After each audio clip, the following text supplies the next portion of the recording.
Hey y'all, it's Kasia. They flagged my intro for my music, so here we are, talking on top of the intro. Na na na na na na na na. Kasia May's world. Yeah, y'all. So make sure y'all follow me on my social media, subscribe, and this is gonna be the voiceover that y'all hear from now on. Hope you enjoy the video.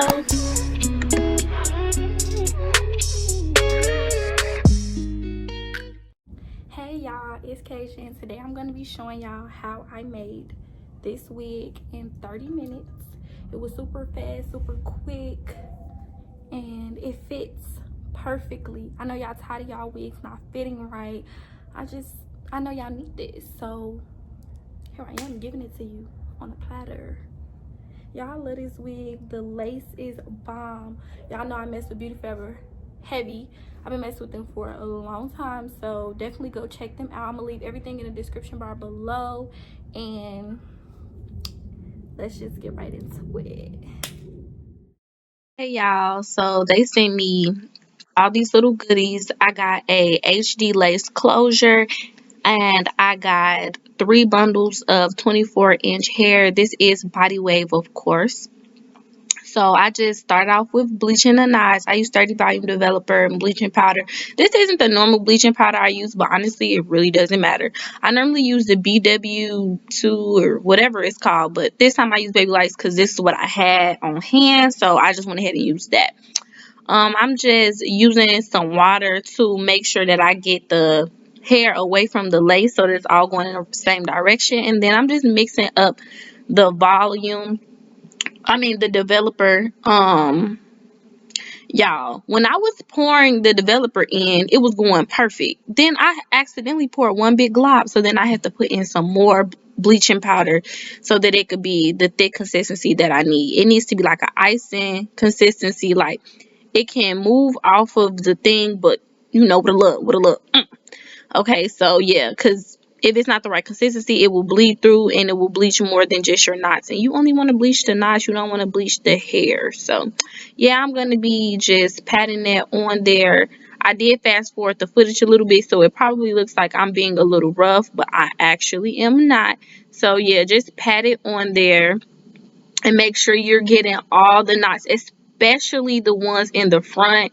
And once I'm done putting the bleaching powder on there, I'm gonna flip the closure over to bleach so that it can bleach with it flipped over instead of it being this way, because I don't know, I feel like gravity might cause it to seep through or something. So that's how I do it. But as far as getting to this wig, I'm going to be using a stocking cap and a mesh dome cap. I like the mesh dome caps better than the fabric ones, but it's obviously mesh, so it's really thin, so I have to use a stocking cap under it. And you can use a tape measure, but I didn't know what I did with mine, so I measured this on my head from my hairline to the nape of my neck, and that's what I used to make sure that I had my cap in the exact right spot. This is a 22-inch dome head. If you don't know what size dome head you need, go ahead and measure your head around it. So like from your forehead, go all the way around the nape of your neck, past your ears, back to your forehead, that same spot. However many inches that is, that's the size dome cap you need. So I am going to be putting my closure on using glue. You can sew your closure on. I just wanted to make it as quick and easy as possible. But yes, you can sew it on if you don't want to put glue on your closure.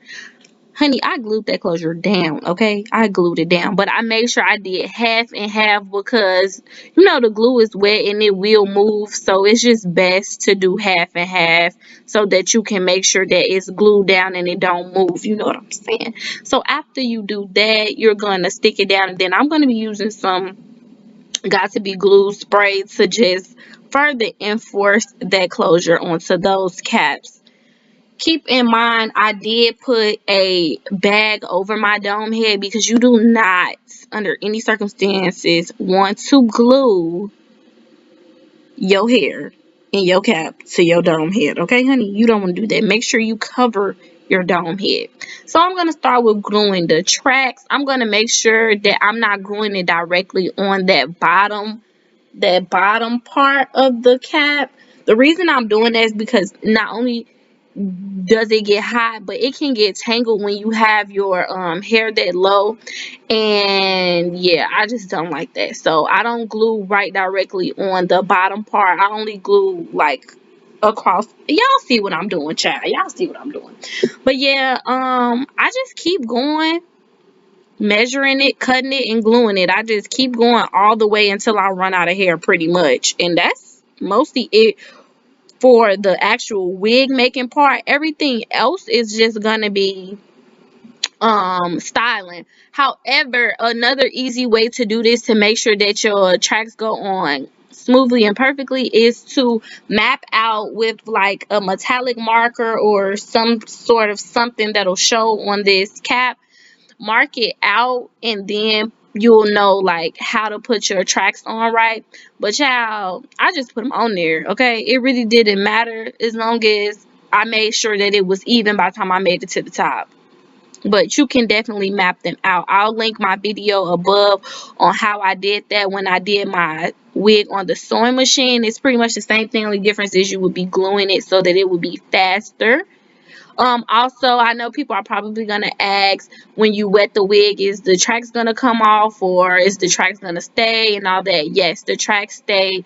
I still have my wig on now, and I have washed my lace and stuff, so I'm telling you, the tracks stay. If I'm making a wig for myself, this is how I make my wig shine. I ain't nobody finna be sitting there sewing all day. Now for my clients, I sew my wigs, but for me, no, I glue them. So yeah, once I'm done with that, I'm just gonna go ahead and start my styling process, my plucking, and laying it down, all that. I'll come back to y'all once I'm done doing that though.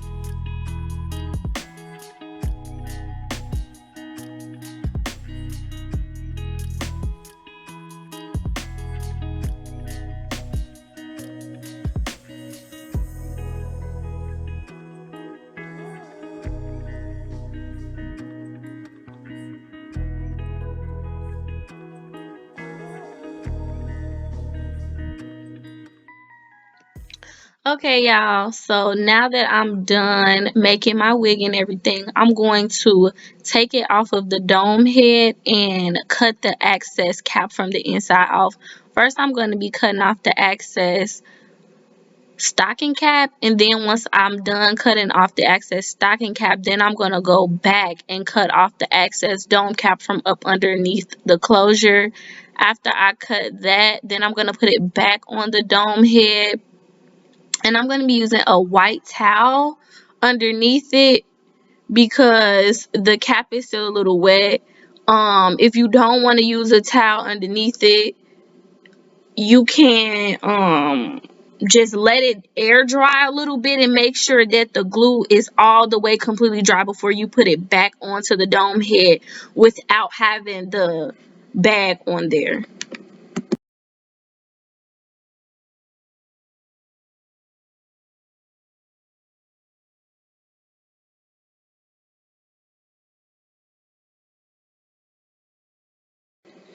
Okay, so I'm gonna go ahead and pluck.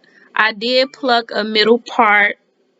I only plucked out one row of hair, and then I plucked out the edges, and then I went ahead and just curled it. So this right here is me wearing it with no baby hair, and then I went ahead and reinstalled it, and this is with baby hair right here. So I hope you all enjoyed this video. Give it a thumbs up, comment, subscribe, and hit the post notification bell, and stay tuned for new videos. And if you like this hair, go ahead and hit up Beauty Forever. I will leave everything down in the description bar below. Thanks for watching. Bye.